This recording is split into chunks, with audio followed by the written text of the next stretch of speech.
A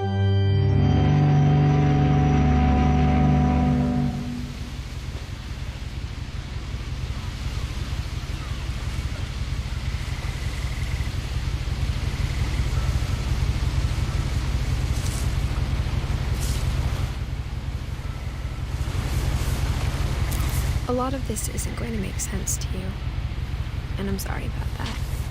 I'm just going to start at the beginning, with the house.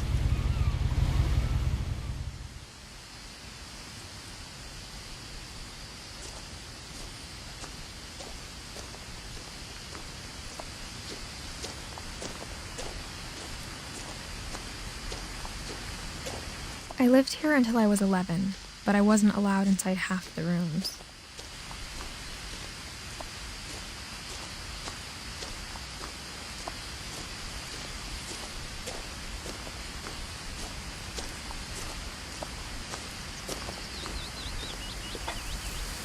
Inside the mailbox were bills from 7 years ago, marked urgent, open immediately. I hadn't been back since my brother Lewis's funeral.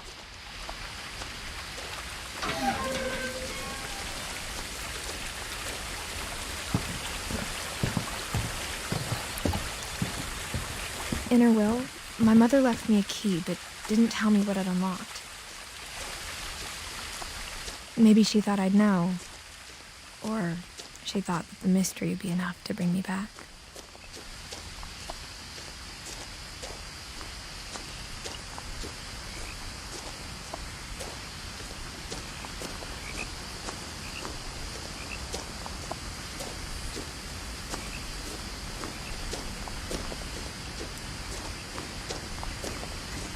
No one had driven this way in a long time, but I saw a few hoof prints.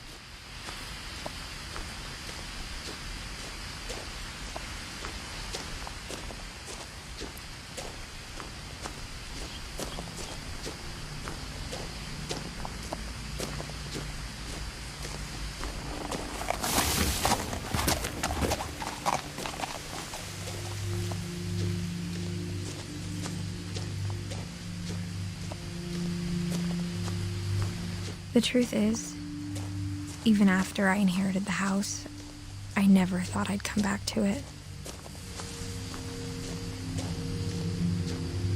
But now I had questions about my family that only the house knew the answers to.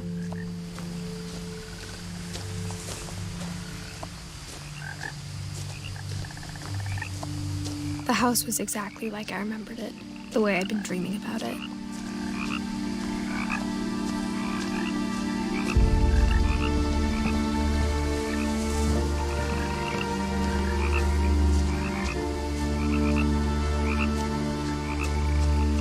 As a child, the house made me uncomfortable in a way I couldn't put into words. Now, as a 17-year-old, I knew exactly what those words were. I was afraid of the house.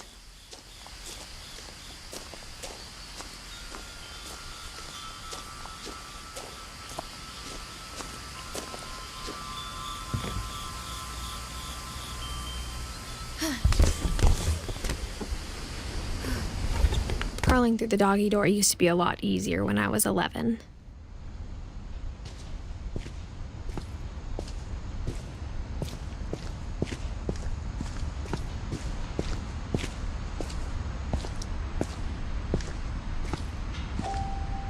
For the first time in years, I felt like I was home. But instead of a family, there were just memories of one. Like how after Lewis started working at the cannery, we all got sick of eating salmon, except our cat, Molly.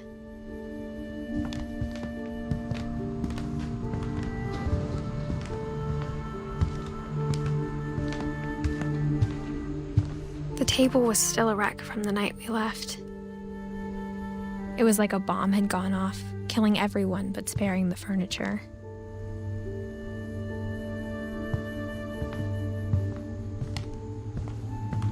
Nothing in the house looked abnormal. There was just too much of it, like a smile with too many teeth.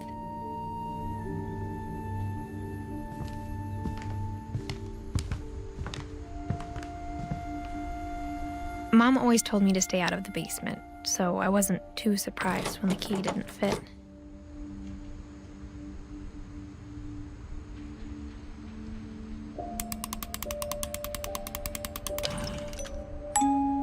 Great-Grandpa Sven built a music box for Barbara, along with the rest of the house.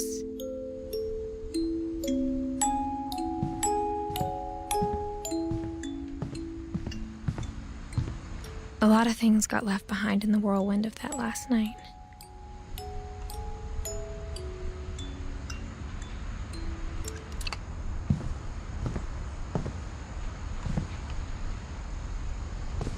After Milton disappeared, Mom sealed up all the bedrooms. Then Edie retaliated and drilled peepholes.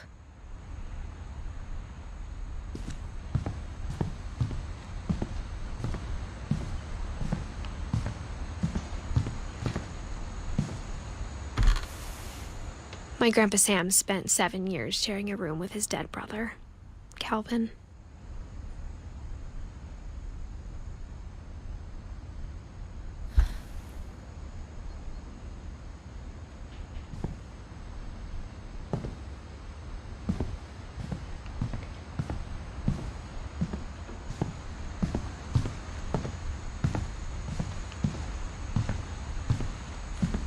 I spent a lot of time playing in Great Uncle Walter's room. I think my mom sometimes regretted not sealing it up.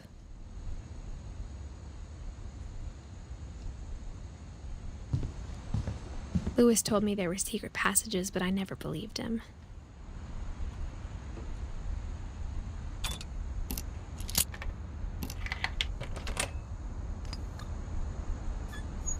Turns out, my mom was really good at keeping secrets. Now it was time to find out what my mom had been afraid of.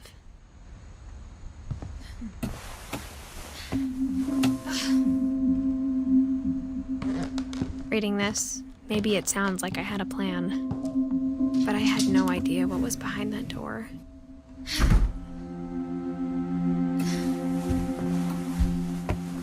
Just like I had no idea where all this was gonna lead.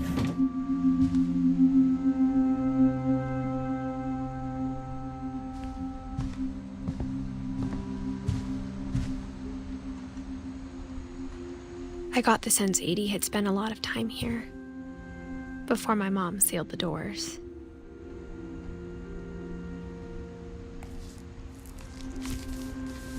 December 13th, 1947. Dear Diary, I'll be gone soon, but I wanted to tell somebody about what's gonna happen. It started when Mom sent me to bed without dinner. I woke up and I was starving, so I looked around for something to eat. The gerbil food was dry, but I didn't mind it.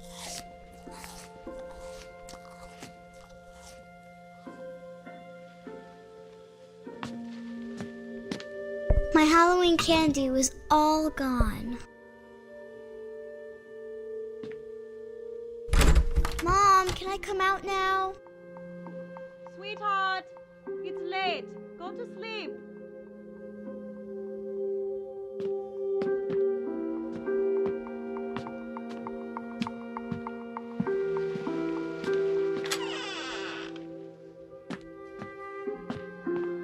I kept eating and eating.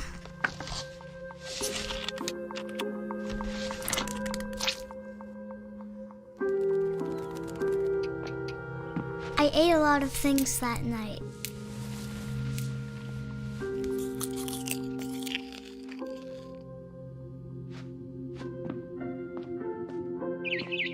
Then I heard chirping outside my window.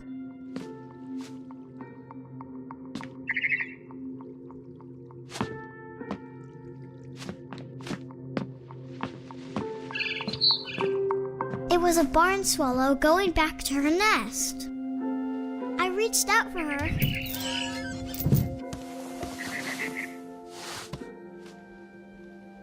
And suddenly, I was a cat.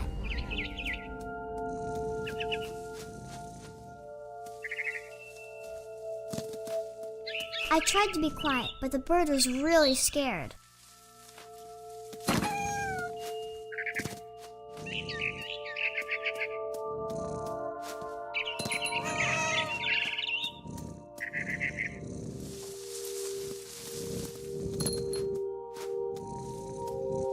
Mom and Dad didn't even look at me.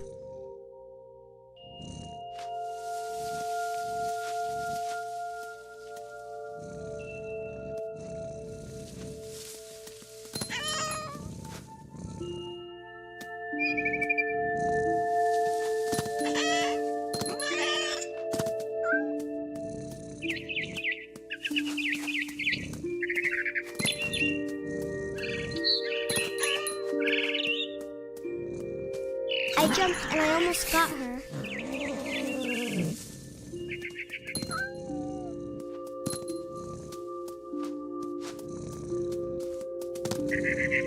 I could tell she was getting really tired.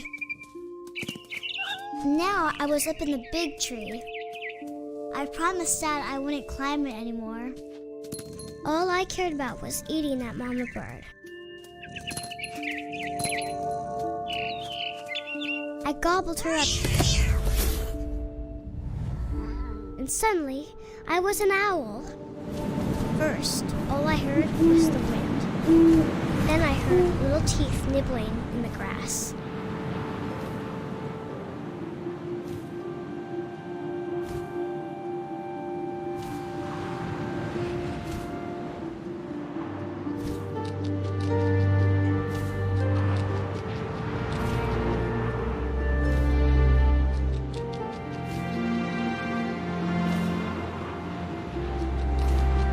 Rabbits.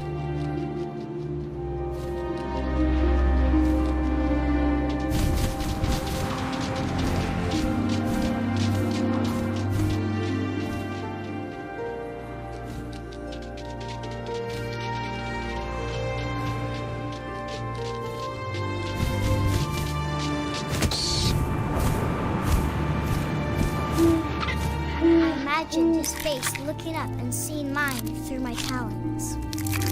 I swallowed him up, and I didn't chew one bit. Then I flew off to find something bigger.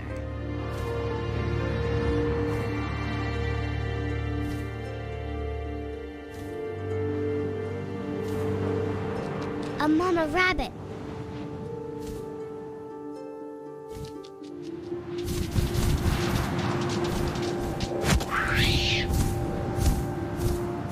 She was almost too big to carry. I started choking, but I couldn't stop eating.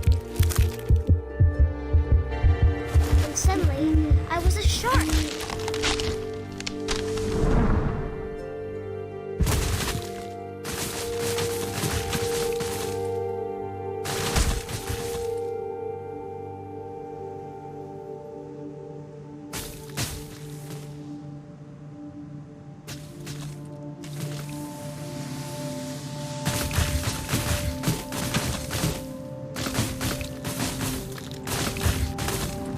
I rolled off a cliff and into the ocean.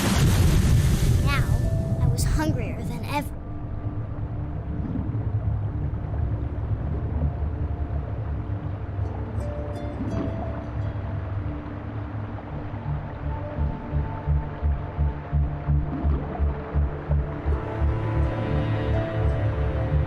I wanted fat, juicy seals.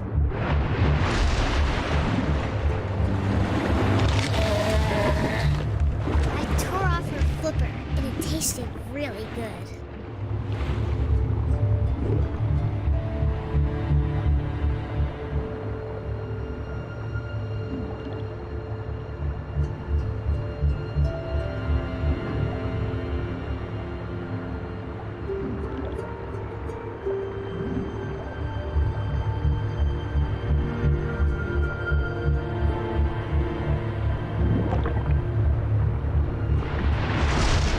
Grabbed on tight.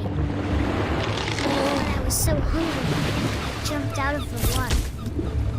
When I opened my eyes, everything had changed.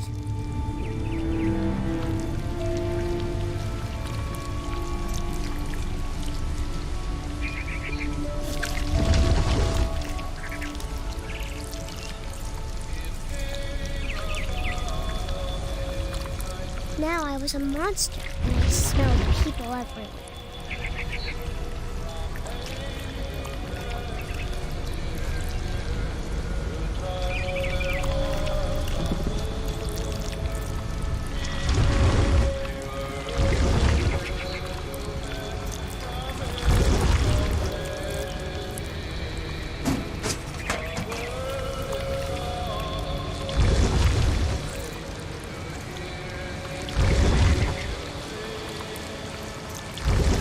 was big, but I moved real quiet.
I wanted to stop, but also I didn't.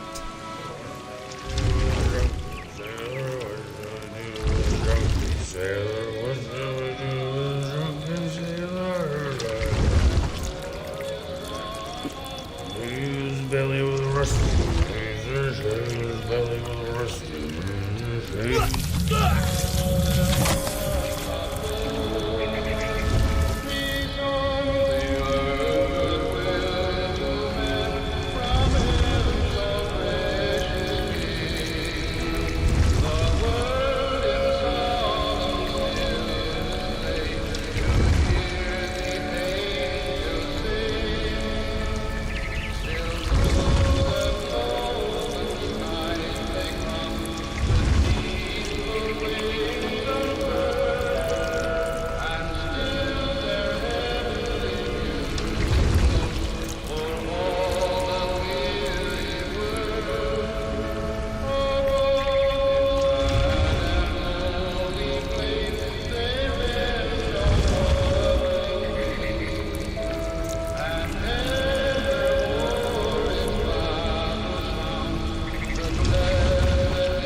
Passenger, I was still hungry. And across the water, I smelled something new. Something I had to have, so I swam towards it.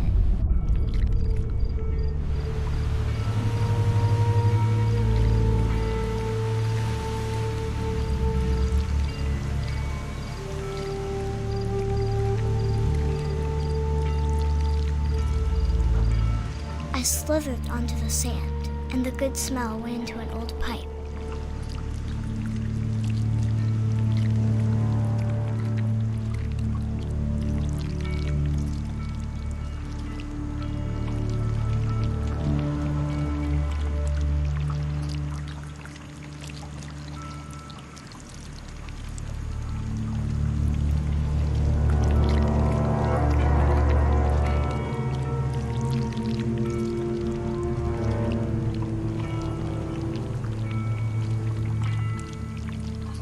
I got closer and closer.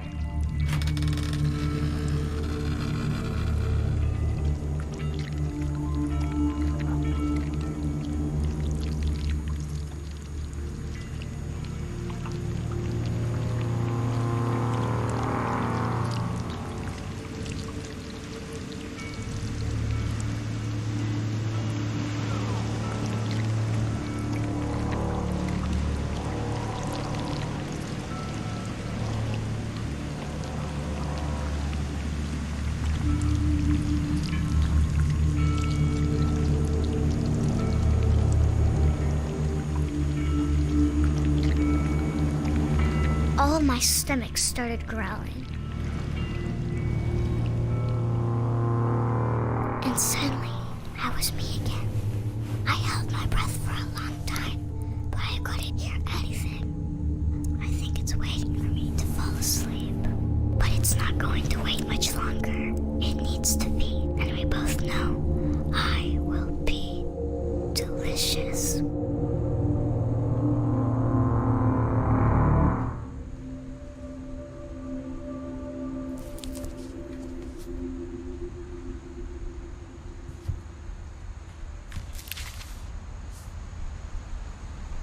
I'm not sure if I believed all of that, but I'm sure Edie would have.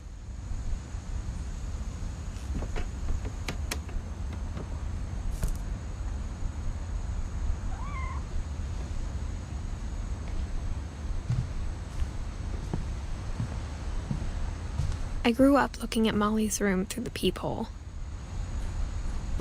Molly's gerbil had a tiny bedroom with its own even tinier gerbil cage.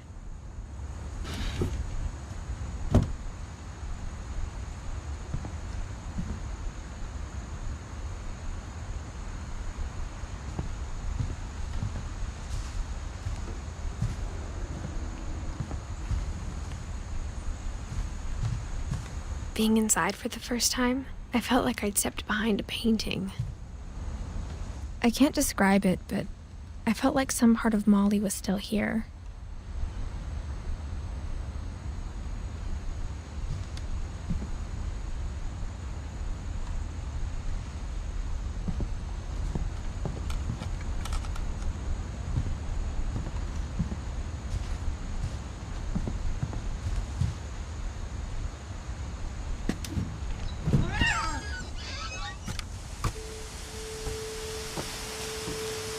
This will be obvious later, but my mom never told me any of these stories.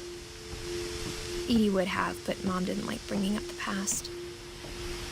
Though, when we adopted a stray kitten, she was the one who named it Molly.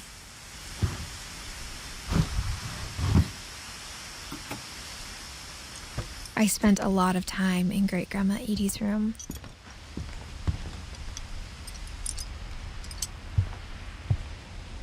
Her room was like a museum. For 500 years, the Finches have been famous throughout Norway for their fortune and misfortune. Odin Finch buries the latest victims of the family curse, his wife Ingeborg and their newborn son, Johan. On January 7th, 1937, he set sail with his family and his house, hoping to leave the curse behind. But 40-foot waves off the coast of Washington send the house and Odin to the bottom of the sea. Odin's daughter Edie, with husband Sven and baby Molly, step ashore on their new home, Orcas Island. Odin Finch is the first to be buried in the new family cemetery. His daughter Edie is already dreaming of a new Finch house.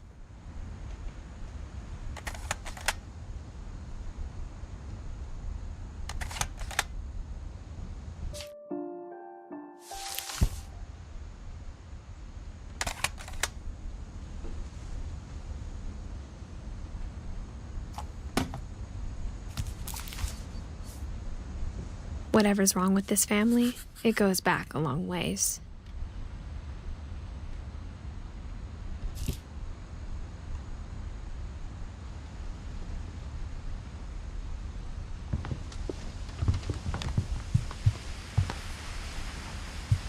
When Edie told people Sven was killed by a dragon, she could also have said he was building a dragon-shaped slide that collapsed.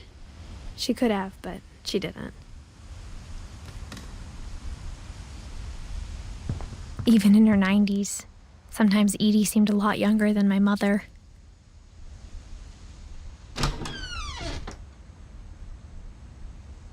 The only trace Grandpa Sam's first wife Kay left on the house was the pink bathroom. It was a pretty big trace.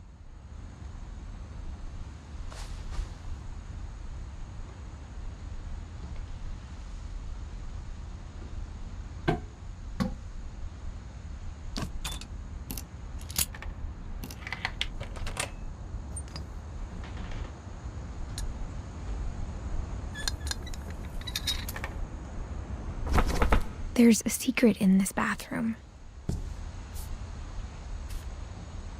It's in the last place you would look. It isn't in the cupboard. It's hidden in this book.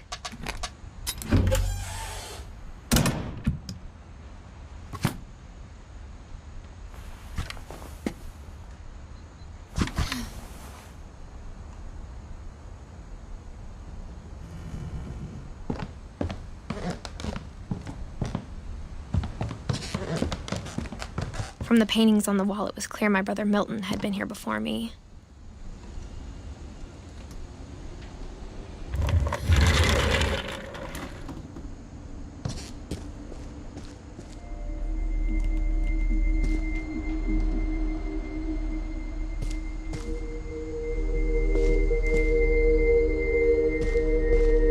I knew Grandpa Sam had a twin, and that he never talked about him. I guess my grandpa didn't like history any more than my mom did.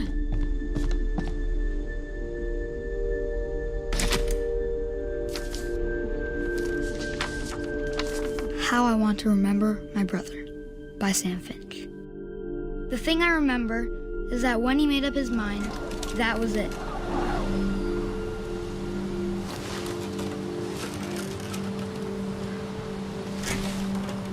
My brother said he'd die before he ate another mushroom, and he did. At Barbara's funeral, we swore we'd never be afraid again, and he wasn't. I think Calvin always wanted to fly. Sam! Calvin! Dinner's ready! Coming! But that day, he finally made up his mind to do it. I told him going around was impossible. Maybe if I hadn't said that, Calvin! I'm not gonna tell you again! maybe if the wind hadn't picked up, then maybe he'd still be here. But I doubt it. I think he'd already made up his mind. That's what I want to remember about my brother.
the day he made up his mind to fly.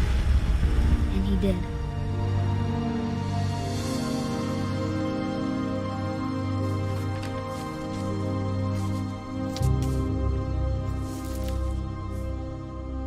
Calvin's story felt strangely familiar.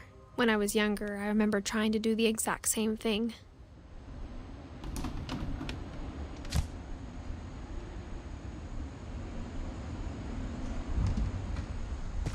After the funeral, Edie roped off Calvin's half of the room.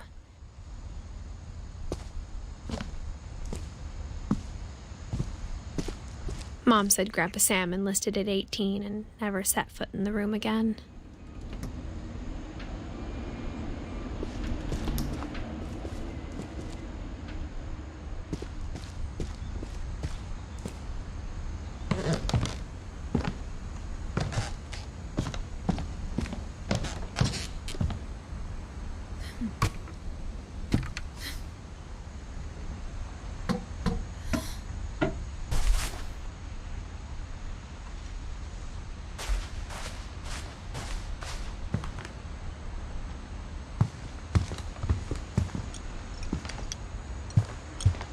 Edie gave a big interview about a mole man living under the Finch house. My mom was furious.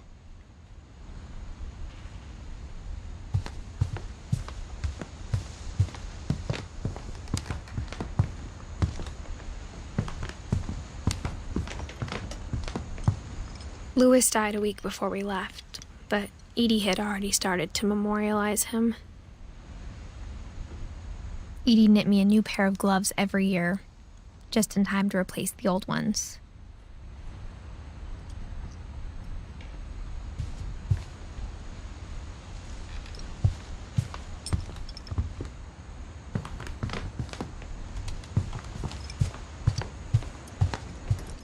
I hadn't thought of myself as Edith Jr. for a long, long time.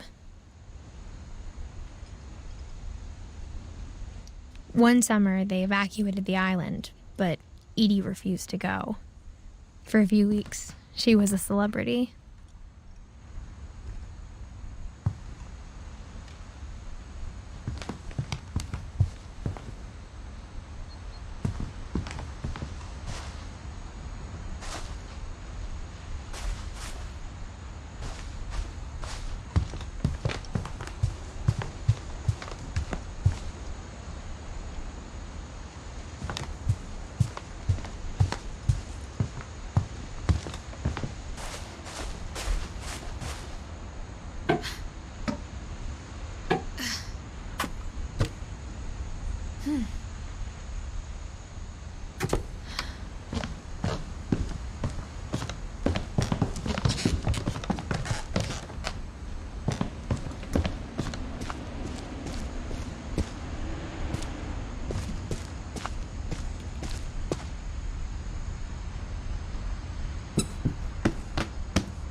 The passages were a pretty tight fit.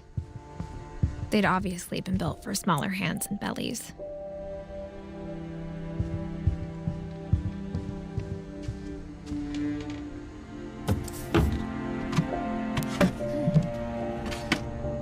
Growing up, I always thought of Barbara as a child star.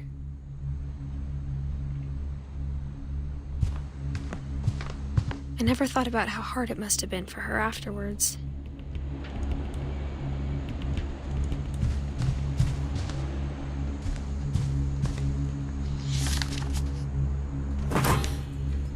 Of all the stories people wrote about Barbara's death, I'm surprised Edie saved this one.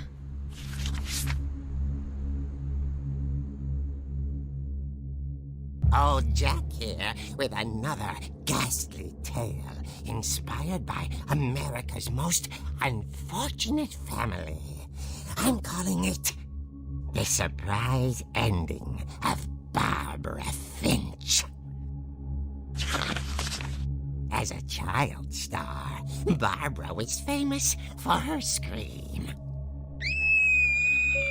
Now at 16, she was all washed up.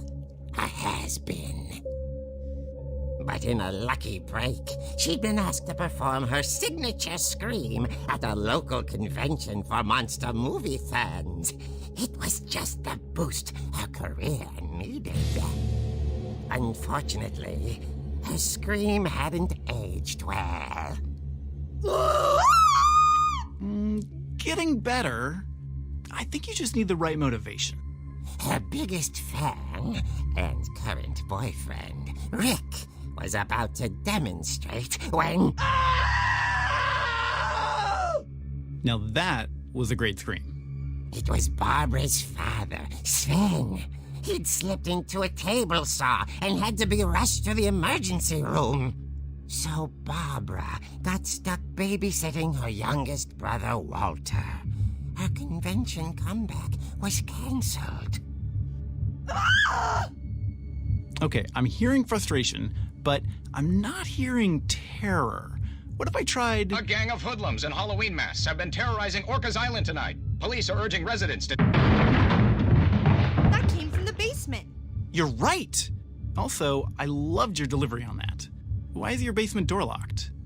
Because my dad likes making puzzles and secret passages. There's a key hidden in the music box. The secret is to keep winding and winding until finally the key pops out. Thanks, babe. I'll be back in a sec. 20 minutes later, Rick hadn't returned.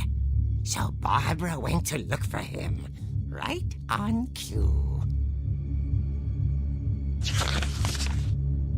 She reached for the music box.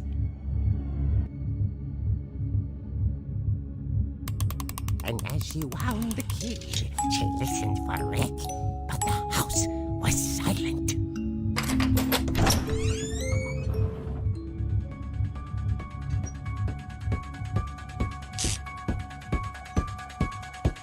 Rick? Are you okay? This isn't funny.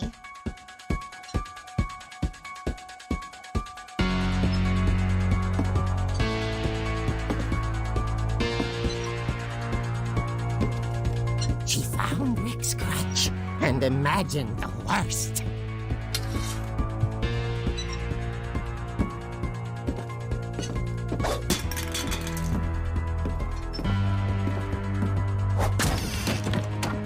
The gang's leader is the infamous Hookman killer, Dr. Carl Hamill, who impaled and then ate his family 10 years ago tonight.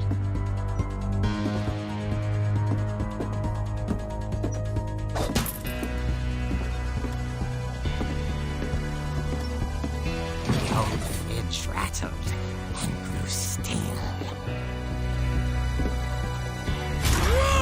Oh dear!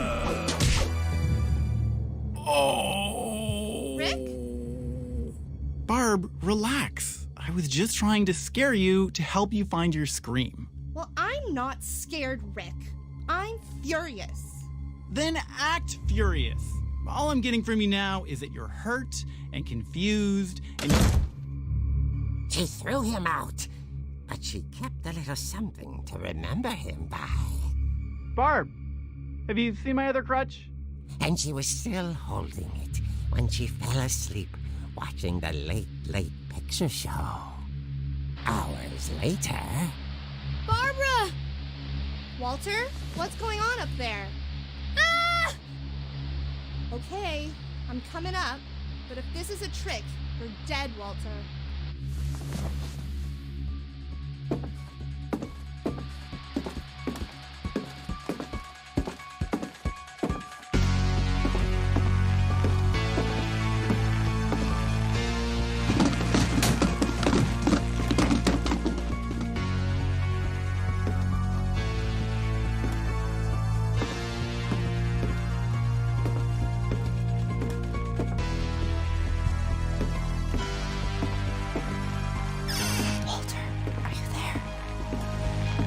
Walter had vanished, but his bedside radio was still on. Orcas Island police describe the man as 6 feet tall, with a steel hook for a hand. Residents are urged to lock all doors and windows and notify the police of any suspicious activity. Barbara turned, saw the hookman, and was speechless. He was quite smashing.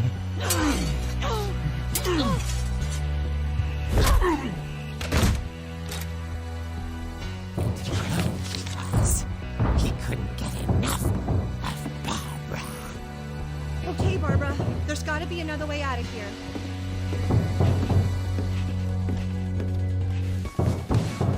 That night, she played her part beautifully.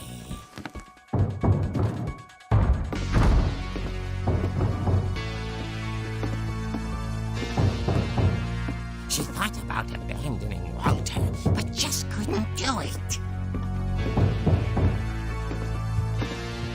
Molly's door hadn't been opened in years. The hinges groaned.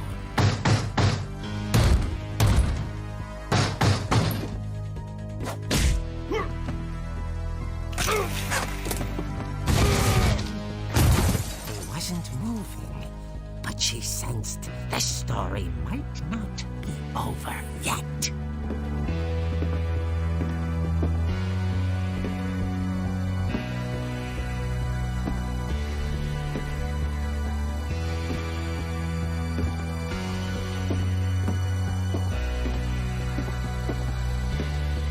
The hookman had vanished. She listened for his breathing, but all she heard was...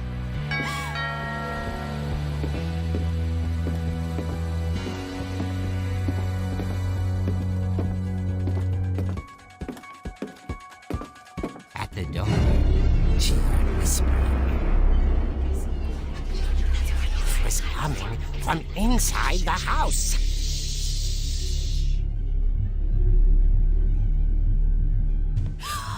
Oh dear. The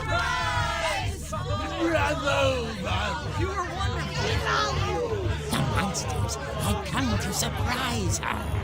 For Barbara, it was a dream come true. Then she saw what kind of monsters they were, and she realized what was about to happen. She was going to be famous.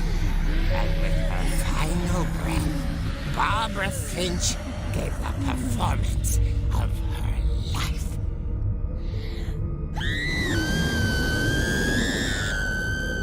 I wasn't there myself, but I hear Barbara was magnificent. Poor girl. She had a taste for stardom. But unfortunately, so did her fans. Of course, the police blamed it all on poor Rick, who disappeared the same night. And little Walter, hiding under his bed the whole time. He took it all pretty hard, but that's another story. As for Barbara, tucked inside the music box was all they ever found of her. Her ear.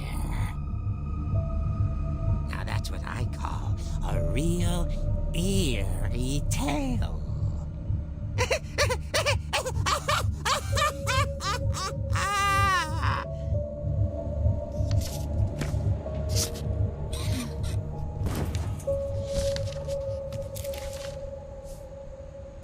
Edie told me all Barbara wanted was to be remembered, as absurd as that comic was.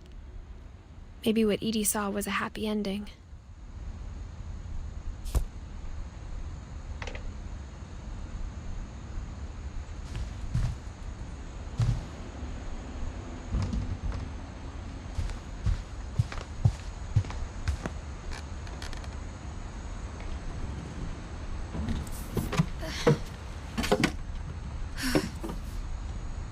I guess now I know why Mom didn't like me playing with the music box.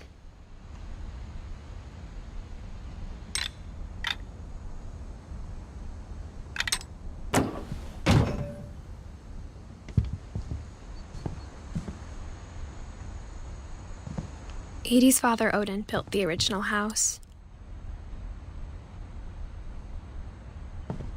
Whenever people ask me about my family, the first thing they always want to know about is Barbara.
Mom said the basement was off limits, unless I wanted another tetanus shot. I saw Edie sneak down to the basement once, carrying packages. I thought maybe she was hiding presents.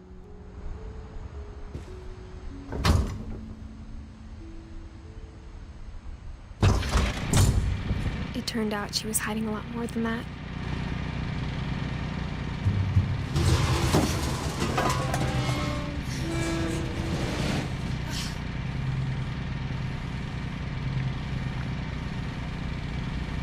I remember asking Mom once about where Walter had gone. She said after Barbara died, he got as far away as he could. If there's a pattern in all these stories, I think it's that none of us has gotten very far.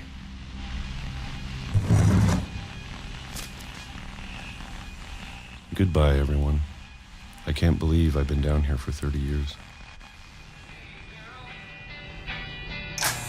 On that first day, after the shaking started, I didn't think I'd survive the week.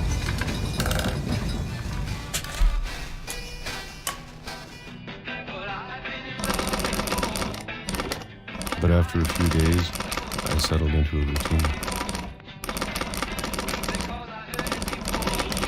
That's what kept me sane.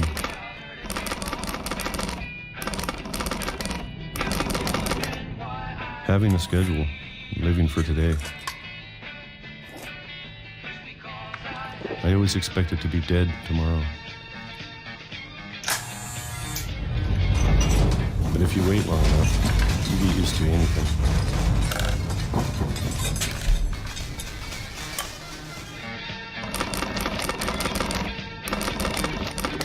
Even a monster on the other side of the door starts to feel normal. Almost friendly.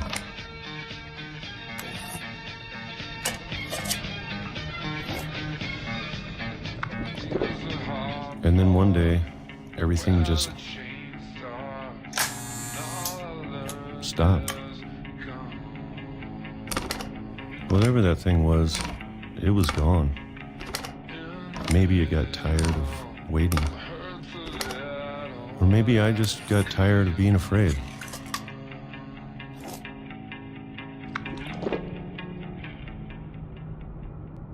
It's been a week now, the longest in 30 years.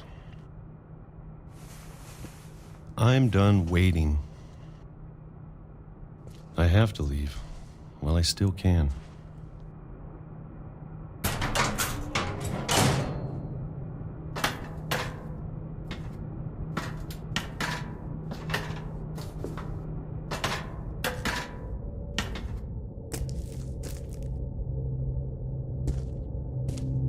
I know it's out there somewhere.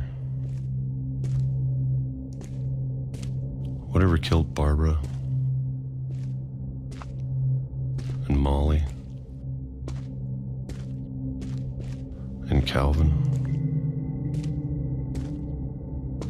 Maybe this is all a mistake. But I need to stop living the same day, even if it kills me.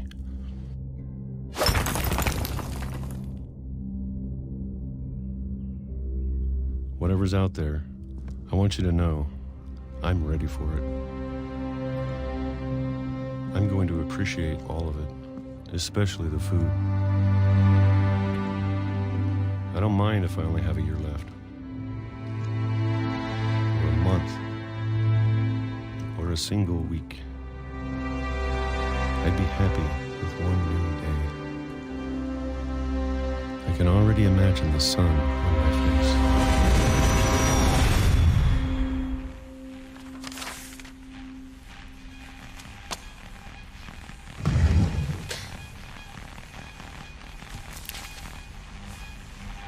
Walter died when I was 6.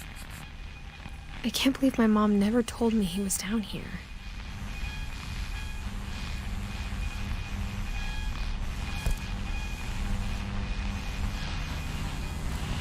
I'm sure my mom was trying to protect me.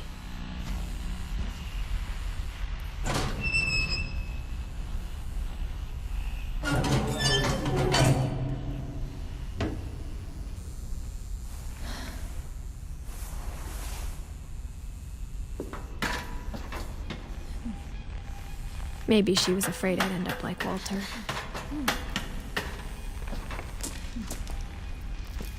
But if she never told me about an uncle under the house, I can only imagine what else she was hiding.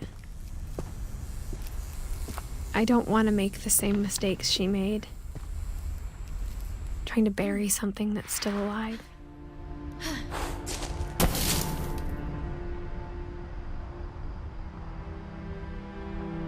Now that there's only one of us left, or maybe 2, I thought it was time I heard the stories for myself and found out what happened to everyone else. But now I'm worried the stories themselves might be the problem. Maybe we believed so much in a family curse, we made it real.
I don't know if I should even be writing this.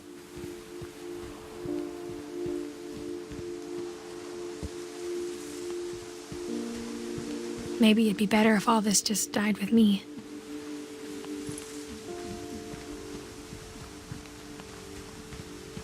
But I thought you should know about your family. And the history you're a part of.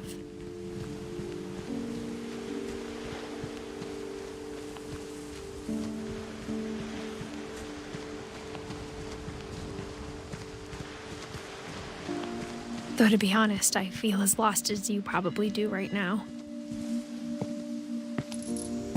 I think the people in these stories believed them, for what that's worth.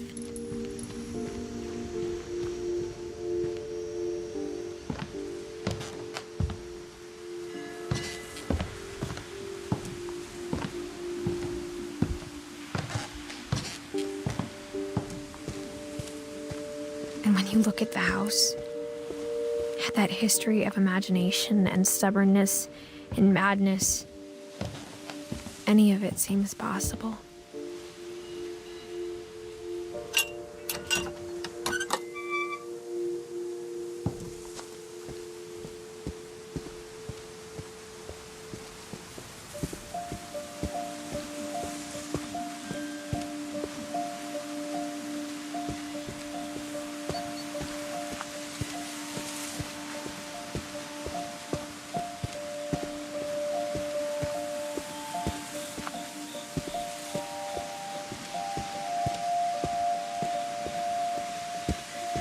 I think we've been surrounded by death for so long, we've just gotten used to it.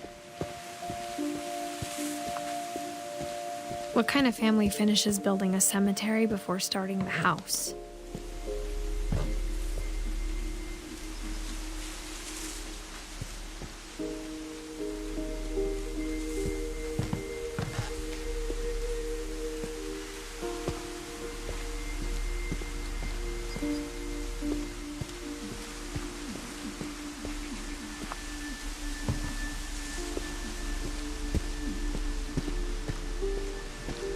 It's embarrassing for me to admit this, but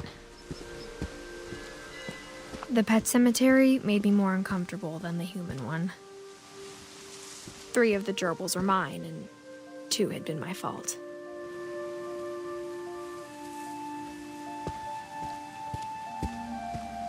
Sven built the house, but it was Edie who designed the cemetery.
I'm sure Odin's monument had been Edie's idea. My mom was always trying to move on, but for Edie, the past never went away. She could see it poking out of the water at low tide.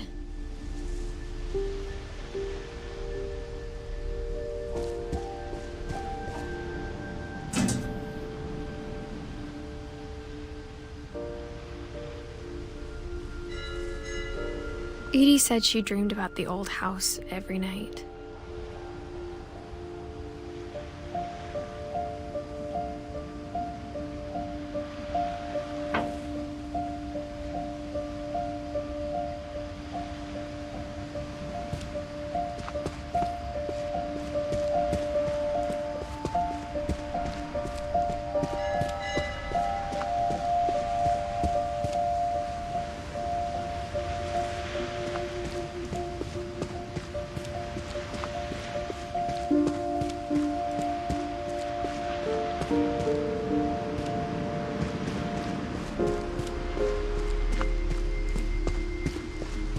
Edie's side was always easier for me to understand.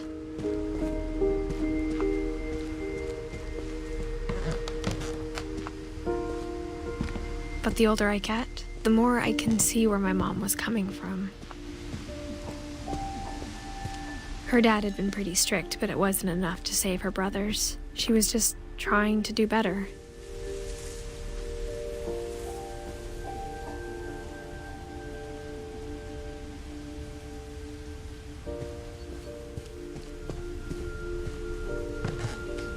She lost 2 of her brothers, just like I did.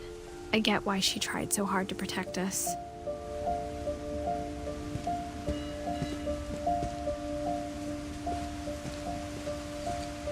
We never found Milton's body, so my mom insisted we were putting up a monument, not a tombstone.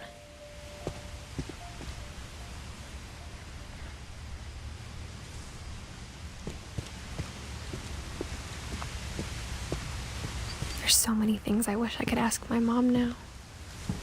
Part of me thinks this is what she wanted all along.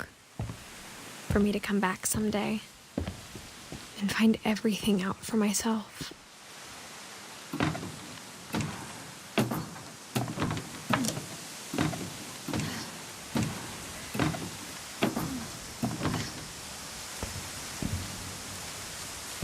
But looking back on it now, if she told me there was going to be so much climbing, I never would have come when I was 22 weeks pregnant.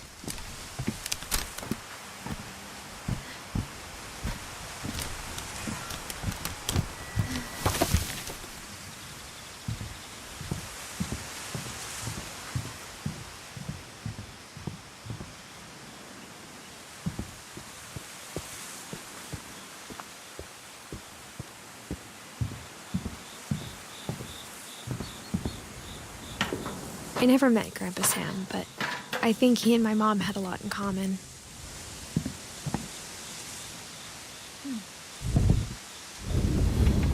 They were both pretty intense.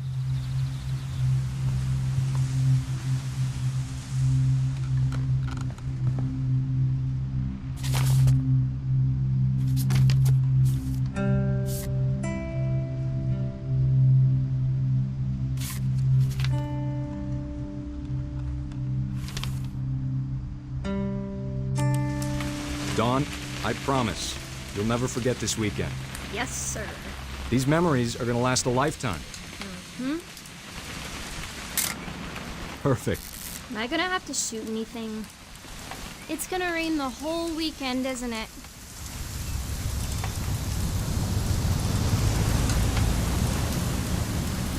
I will never forget this weekend, Dad. That's the spirit. Okay, got it. I'm gonna take some pictures, okay? Just be careful. That camera's older than you are.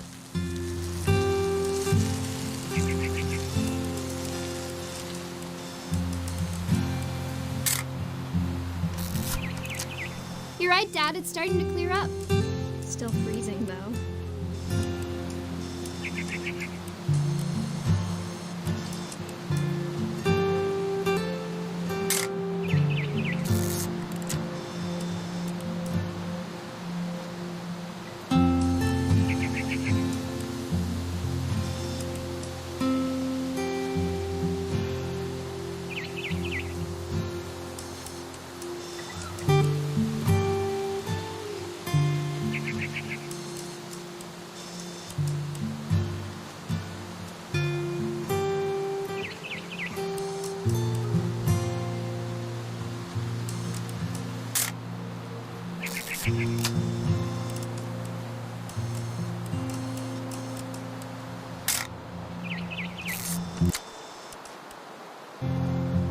Definitely should not have drunk all that coffee.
quite like being outside.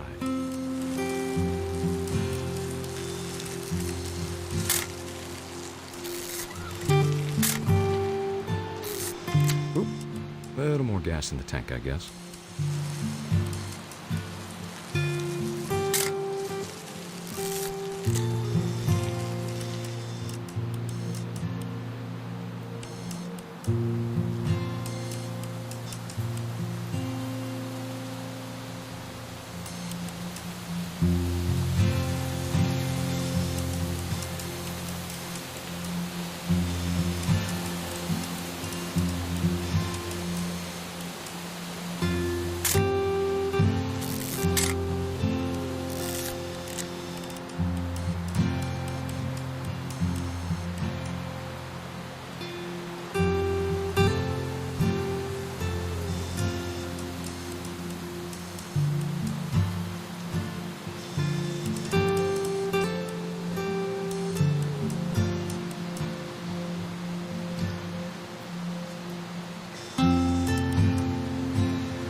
Hold still while I take a picture of you. I definitely won't be moving. Are you done yet? Hey! That's a keeper. I'm just saying, I'm not always gonna be here, Dawn. You'll need to remember this stuff, if you want to survive. I'll be fine, Dad. You know who else thought he was gonna be fine? Some guy who died. Dawn, I'm being serious. I know, Dad. You're always serious. Doesn't being out here make you want to chill out? To tell you the truth, I haven't been out here in 20 years. Dawn, don't you think you could find something more interesting to photograph? Last time I was with my brother Calvin. Man, that was a great trip. Your grandpa Sven taught us how to fish, how to build a fire. We found an old logging trail. There were deer everywhere.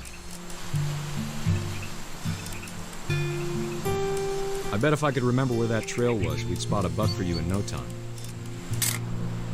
You don't need to waste any more film on me, kiddo.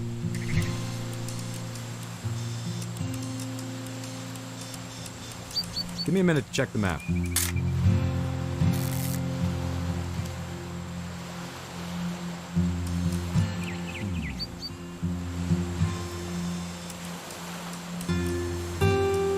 Dad! Good eyes, Dawn.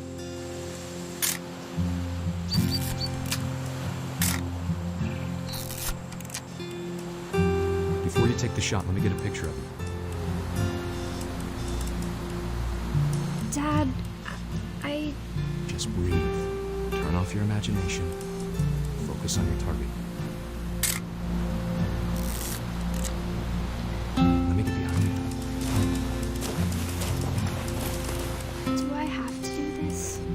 Dawn, you don't have to do anything. But if you want to survive, you'll need to be strong. Great shot, Dawn!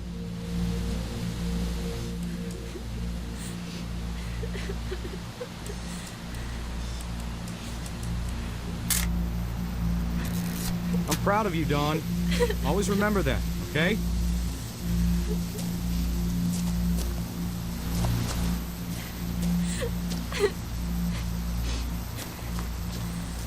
Sorry, Dawn, just gotta reset the timer.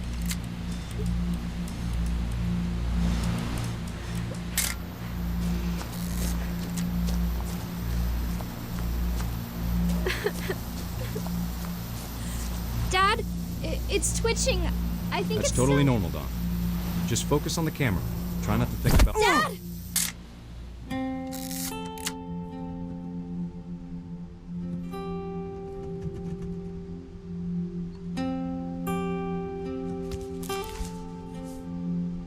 Of all these stories, that's the one I wish most that my mom had told me.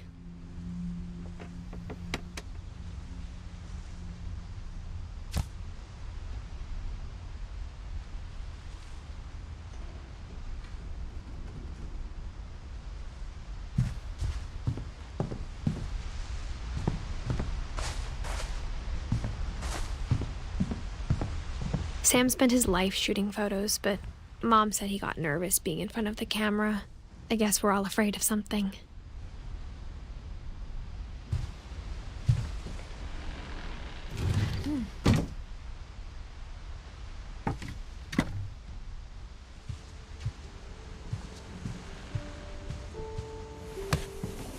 After Sam died, my mom and Edie got really close. They'd both lost a lot.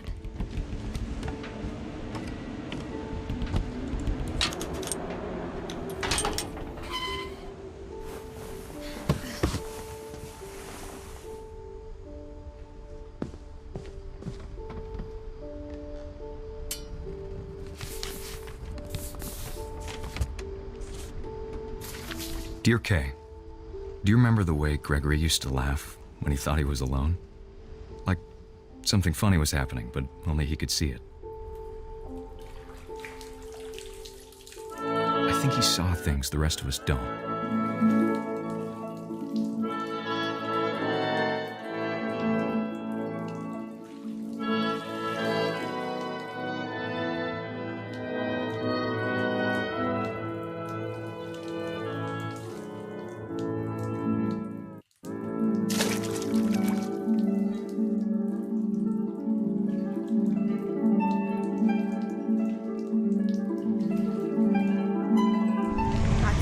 Gregory, it's time to... Hold on, sweetie. Hello? Sam, I told you I don't want to talk right now. I wonder what he saw.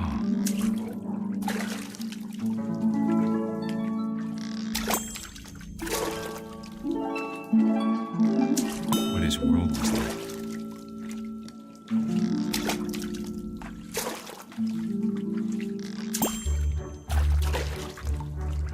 It reminded me so much of Calvin. Lost in his imagination.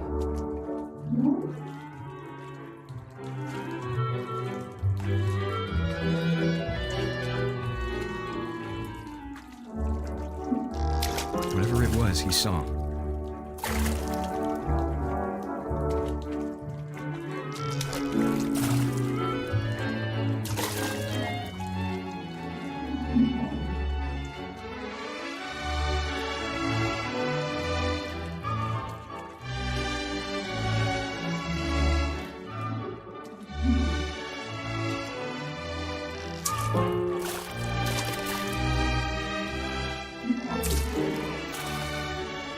It sure made him happy.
I know how silly it sounds.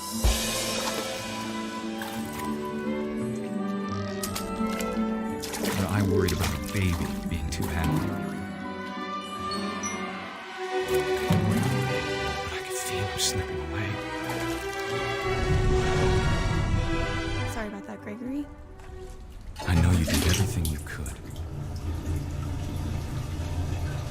Maybe if I hadn't called that night. Damn it. Hold on, I don't want Gregory to hear this.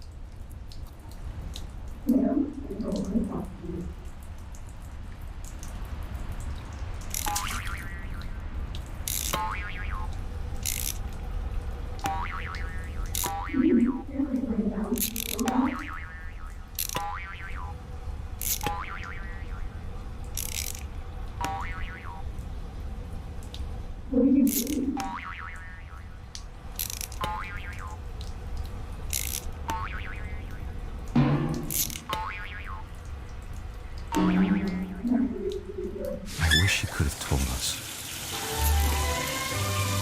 about the world he saw.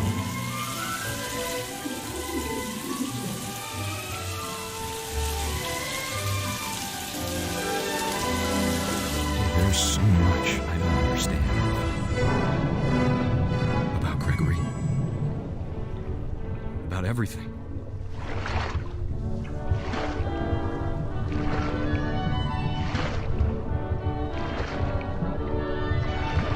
I know what happened wasn't your fault.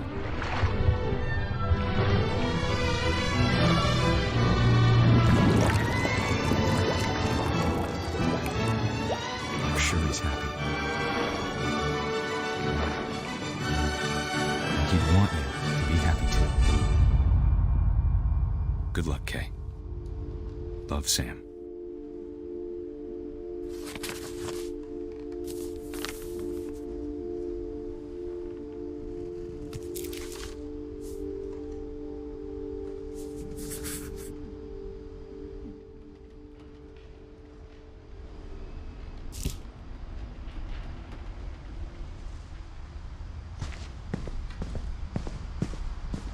I can't imagine my mom ever writing poetry, and yet...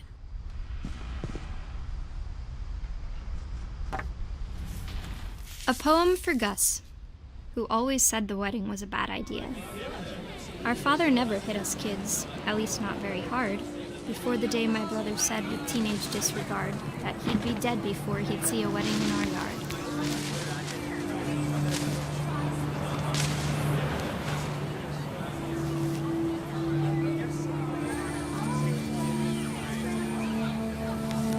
Father made him come, of course, but Gus stood far apart, just flew his kite and bottled up the storm inside his heart.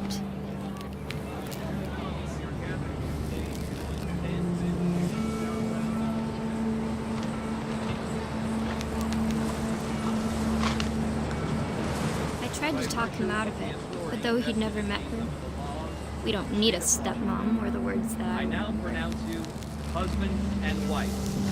You may kiss the bride.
the time for photos came, Dad ordered him to come here.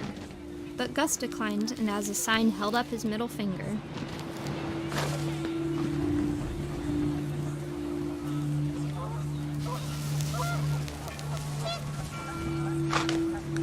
The wind picked up, and panicked geese appeared and quickly went.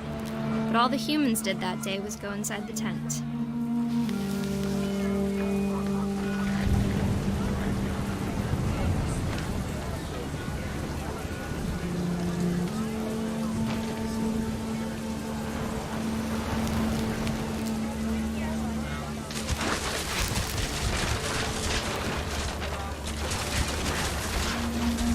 The rain came down in buckets then, but no one seemed afraid that nature might destroy the tent our dad had crudely made.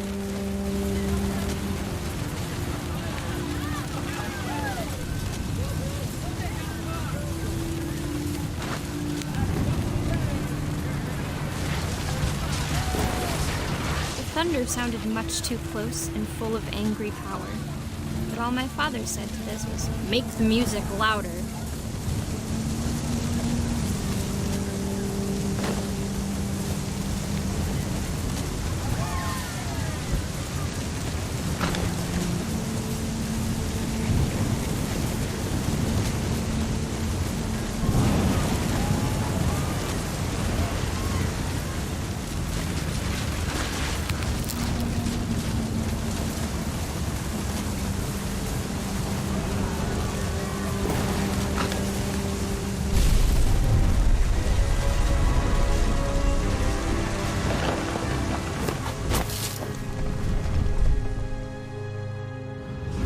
I wish that I could truly say I thought about you on that day.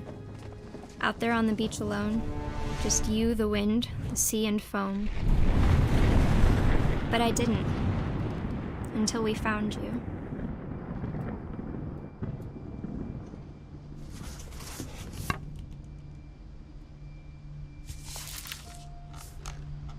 She never talked about him, but Mom told me once if I was a boy, they were going to name me Gus.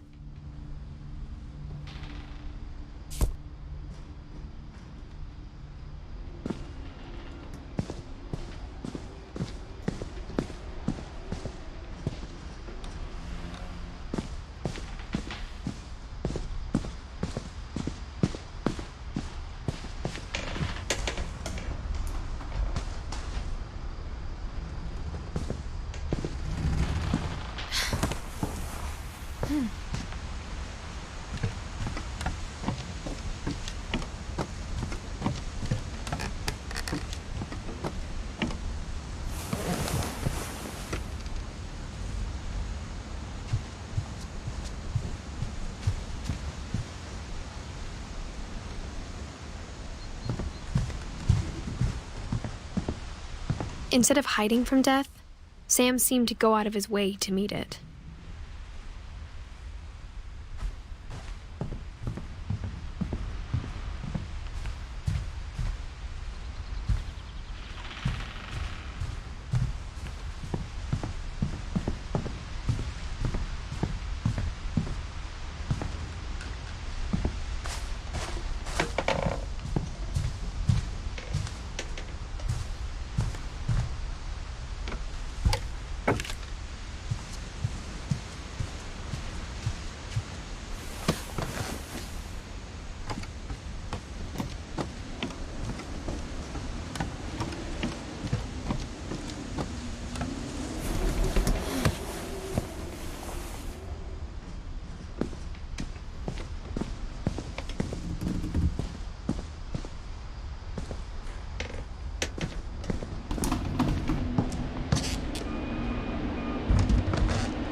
My mom moved up to the loft after her brothers died. At the time, it was as far away as she could get.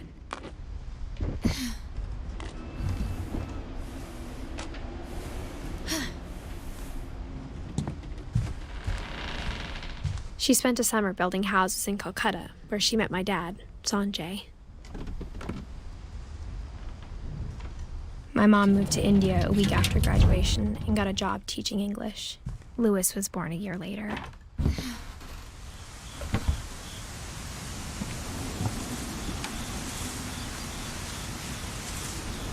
When my dad died, I don't think Mom knew where else to go. I'm sure Edie was happy to have her back. The house had to get a little bigger, but Edie was used to that.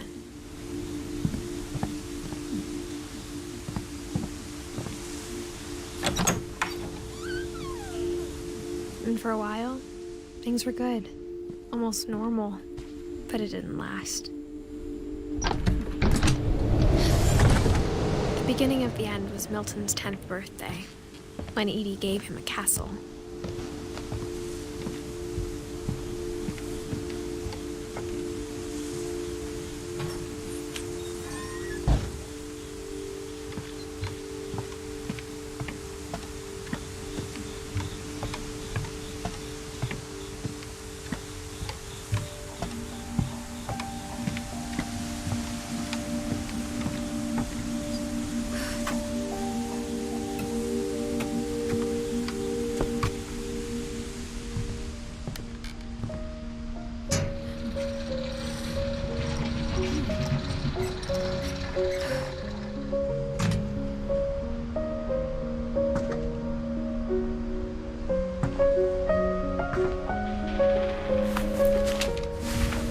Milton Finch in The Magic Paintbrush.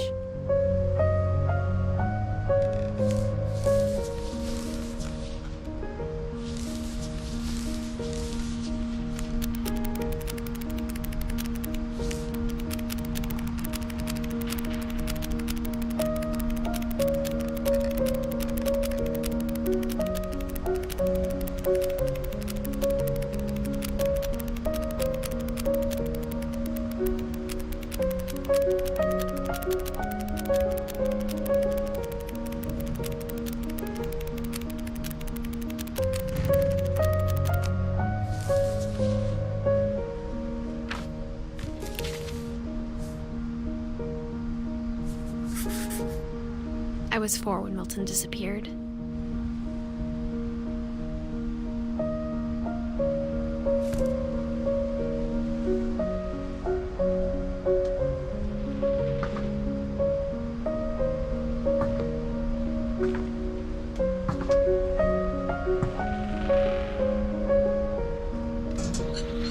Mom spent months searching for my brother. Then she sealed the doors.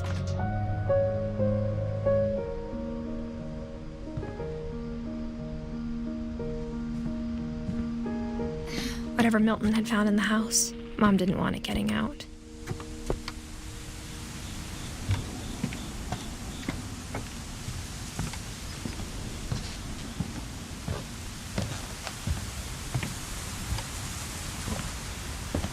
Mom definitely blamed Edie, but I think Louis blamed himself. After he graduated, he just spent more and more time in his room, until Mom got him a job at the cannery.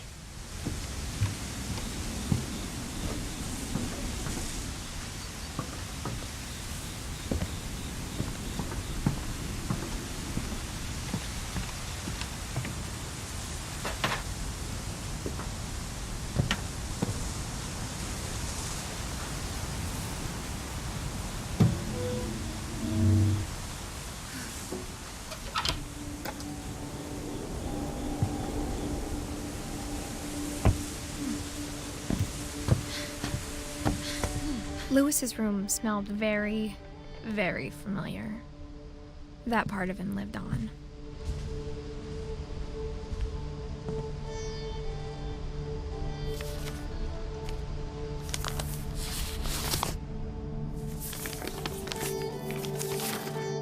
Dear Mrs. Finch, as Louis's psychiatrist, I can understand your desire for an explanation. As I see it, the trouble began in January, shortly after we convinced your son to seek treatment for substance abuse. Newly sober, I believe Louis first noticed the monotony of his daily life.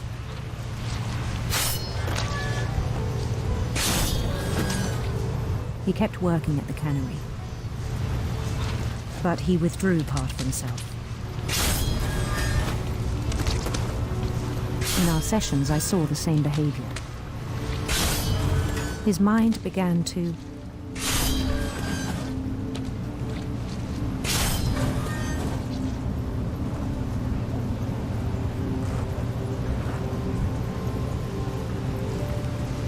wander.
I asked him to describe it.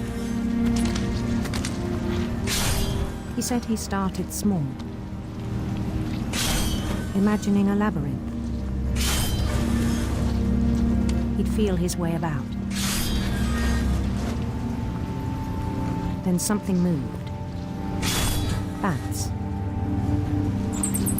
And toads.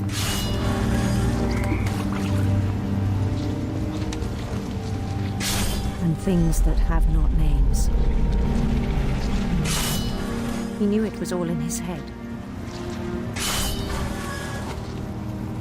But he took it very seriously. I had hoped he'd find himself.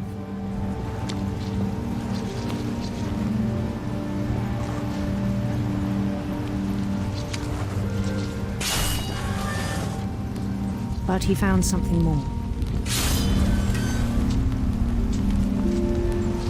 I worried about him then, daydreaming at the cannery. I spoke with his boss, but he said Lewis had become a model employee, methodical, tireless, focused. Like a whole new Lewis. So I let him go on.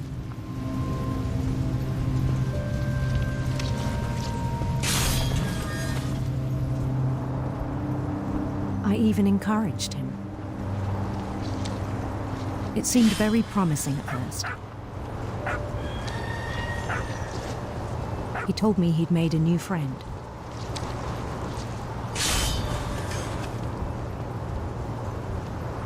On the edge of a city he named Lewis Topia. He built the city up slowly, brick by brick.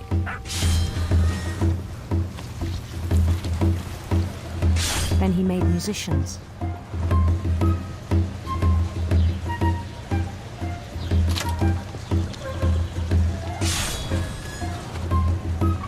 And songs for them to play. He talked about starting a band. And he was always humming something.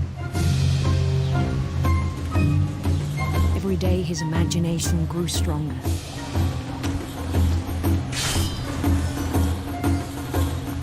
He no longer spoke at the cannery. But his chopping was as reliable as ever. Then one day it struck him that all the cheering crowds, even the stones under his feet, were all in his imagination. So he could do whatever he wished.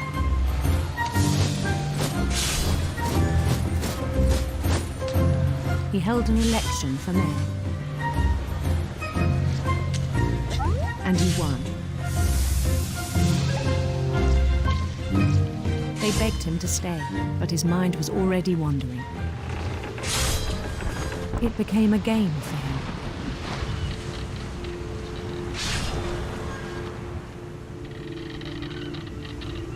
He'd conquer a city, then immediately push on.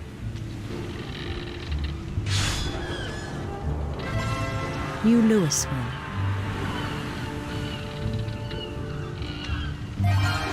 St. Louis. He started drifting away from our reality.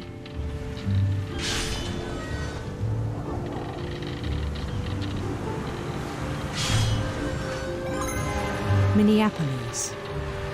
Until one day he forgot to go home from the cannery. Even as his mother pleaded with him, part of Louis kept sailing on.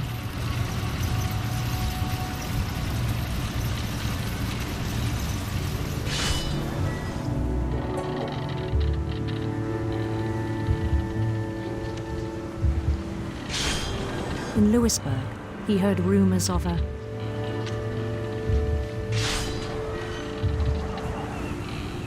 handsome queen.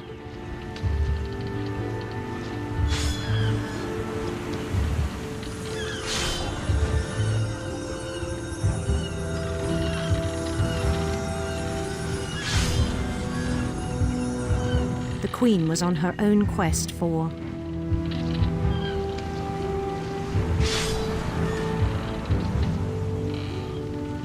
sinister serpents.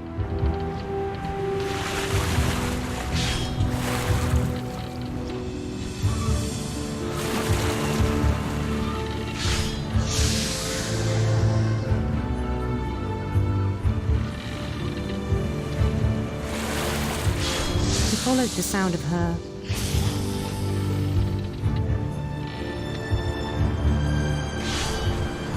silver harp.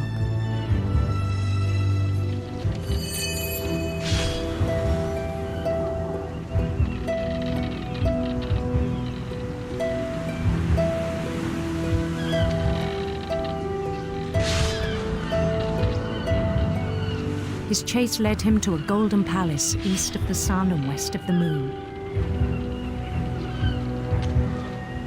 Even then, his logic remained sound.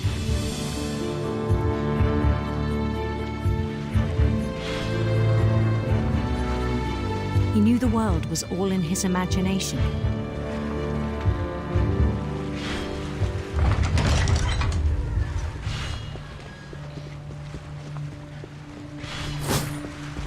But he was so proud of having created it.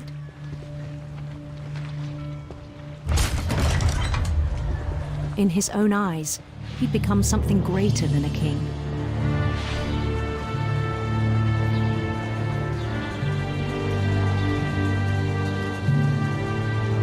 For someone who'd never known success in the real world, I think it was overwhelming. And then it struck him that the real Louis was not the one chopping salmon, but the one climbing the steps of a golden palace.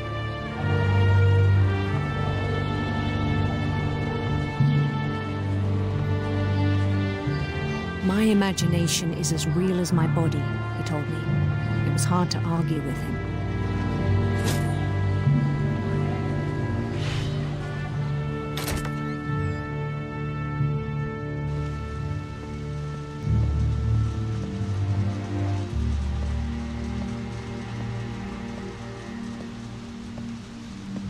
Began to forget the world we know.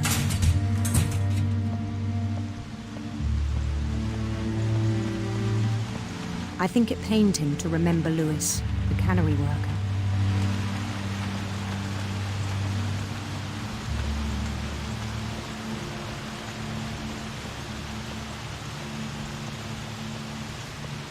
He began to despise the man with a royal contempt.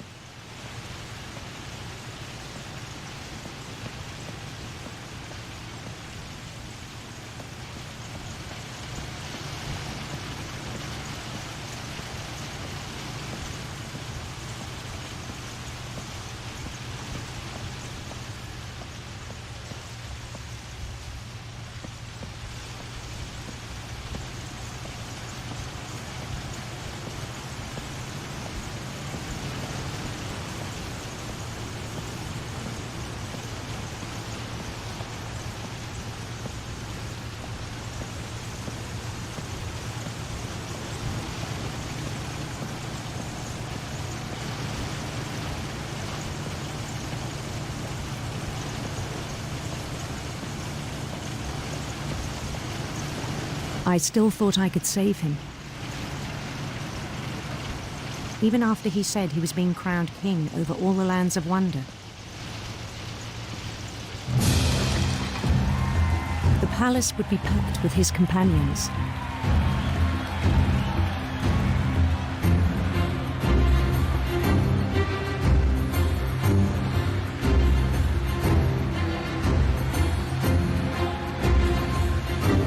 Including the wise Calico who'd insisted on inviting him.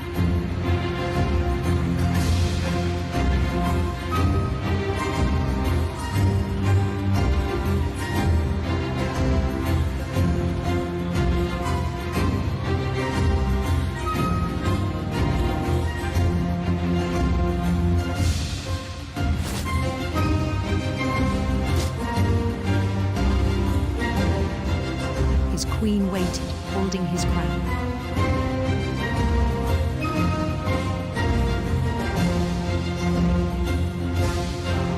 There was only one thing left to do.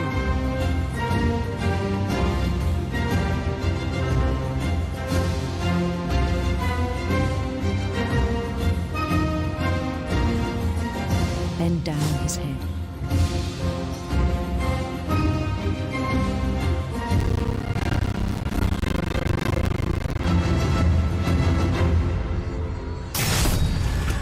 I think you know. Mrs. Finch, your son was a kind man who will be missed by all of us who knew him.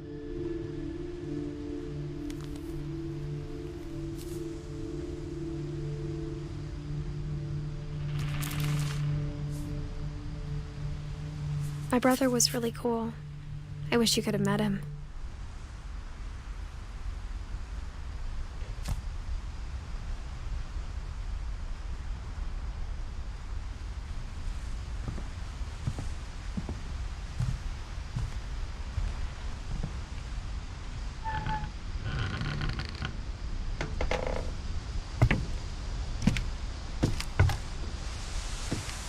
On the way back from Lewis's funeral, my mom told me to start packing. She waited until the day before we left to tell Edie. I'm not sure if she wanted to make it easier or harder.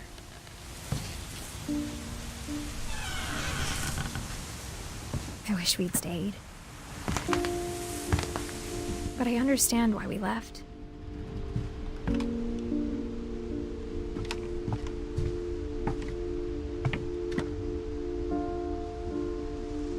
What happened that night had been coming for a long time. Maybe it should have come sooner.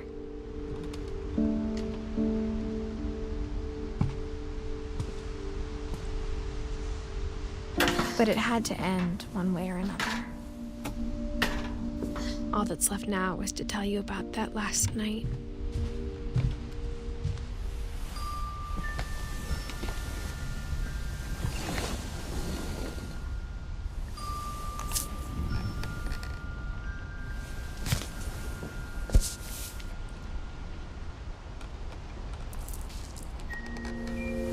That whole last day, Edie just watched us pack and didn't say a word. Until supper, when she raised her glass and said, "To our final night together, and all our final nights apart." Grandma, you know what I said about alcohol. Some of your medications are very Edith, specific. I left a present for you in the hallway. Why don't you go open it?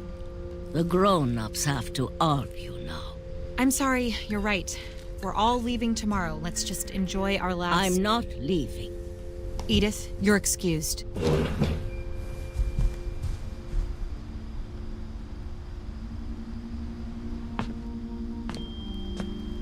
The power had been shut off that morning, but Edie always had plenty of candles. When my mom sealed the library, I don't think she knew about the other entrance, or that Edie had a key to it.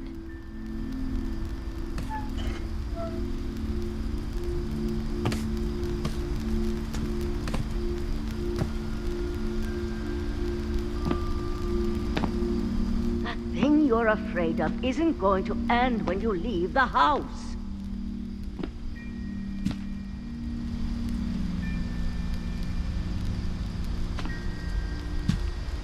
Edith has a right to know these stories. My children are dead because of your stories. I think it's best if Edith and I leave tonight. We'll have the nursing home send a van for you in the morning, okay?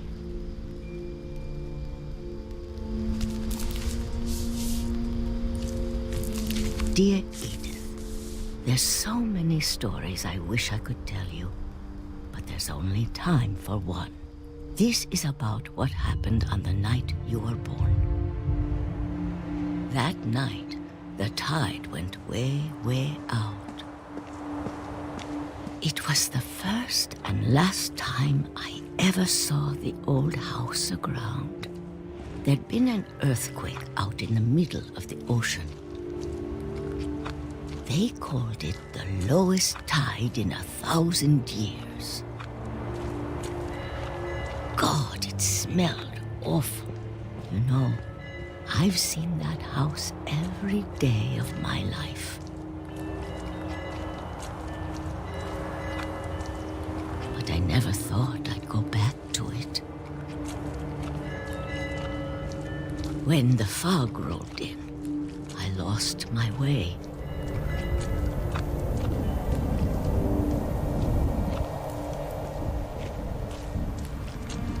I got turned around.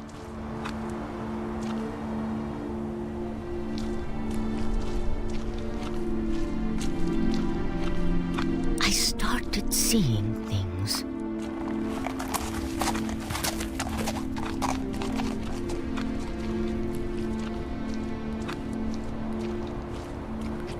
Things I'd forgotten had ever existed.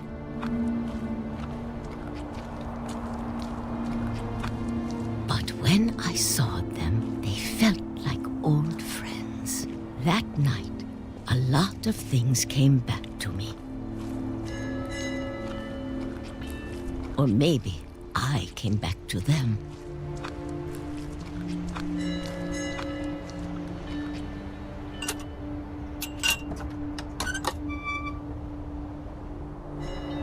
Things I can't explain. But that I need you to try and... Edith, what are you doing in here?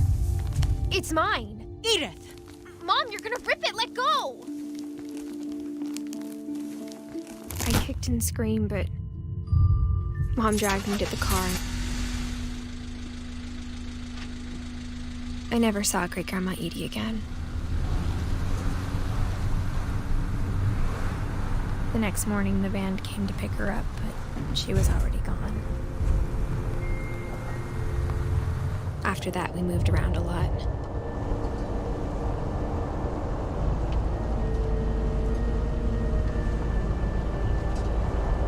We both tried to make the best of it.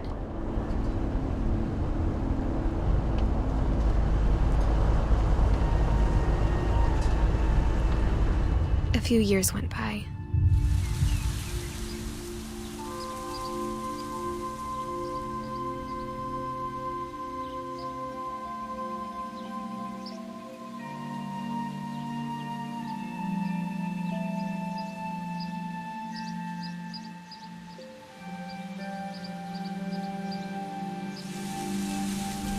My mom didn't like to talk about it, but she started getting sick a lot. The rest happened pretty quickly.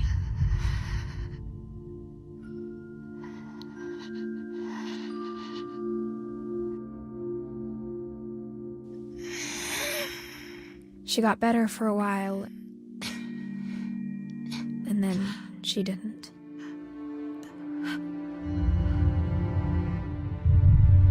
And then I was alone.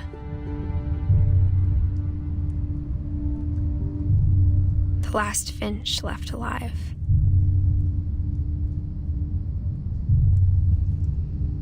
Until I found out about you. I'm still not sure what to tell you about all this. If we lived forever, maybe we'd have time to understand things. But as it is, I think the best we can do is try to open our eyes and appreciate how strange and brief all of this is.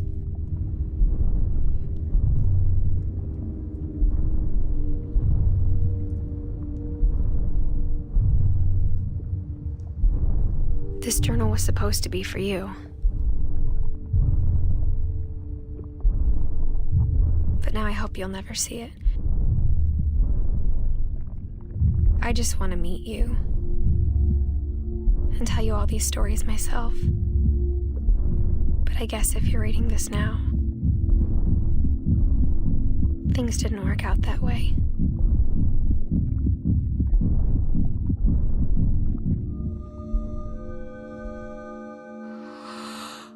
This is where your story begins.